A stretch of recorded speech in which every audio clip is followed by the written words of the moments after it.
Ce qui se passe au Royaume-Uni est intéressant. Ça montre que quand vous changez le régime fiscal, vous avez la mobilité des gens qui ont un régime fiscal. Et donc le régime des impatriés, c'est bien celui-là dont on parle. Le rapport de l'OBIAR en 2024 vous montre qu'il y avait des attentes de 4,8 milliards de rendement qui sont descendus à 2,6 milliards de rendement à peu près. Pourquoi? Parce que quand vous changez les règles, en fait, on est dans un monde mobile. Et le sujet n'est pas de savoir si c'est des oligarques ou pas des oligarques, ou des étrangers ou pas des étrangers.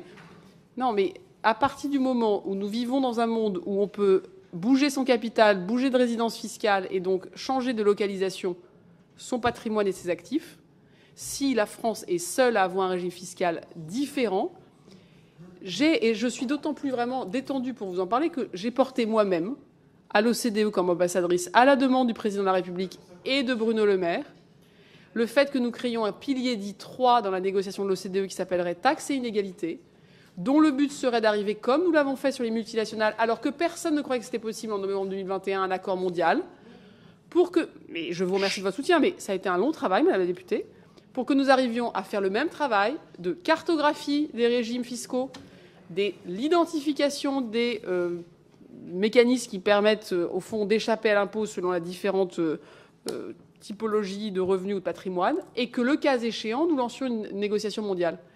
Et j'ai soutenu à ce titre les travaux de Gabriela Zucman qui, dans le cadre d'une négociation internationale, sont très intéressants. Mais si la France est toute seule, et si le rendement est généré par une exit tax, 5 ans plus tard, vous n'avez ni les entreprises ni le rendement. Et donc, le faire à minima dans un cadre aussi grand que l'OCDE est un impératif. Et donc, vous voyez qu'on n'a pas d'opposition puisqu'on l'a défendu avec l'Allemagne, avec le Brésil et avec l'Espagne. Donc, on n'a pas d'opposition de principe, mais pas tout seul.